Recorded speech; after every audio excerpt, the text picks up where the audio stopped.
pasionit mbushin shpirtin dhe realizimi sjell lumturinë. Ndjekja e tyre kërkon guxim, kurajo, sfida që sa vinë dhe bëhen më të vështira.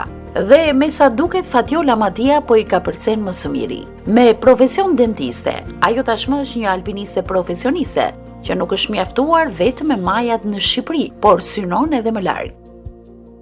Dhe pas historisë frymëzuese të Fatjolës, një zonjë tjetër feston plot emocione dhe hiheshi 80 vjetorin e saj.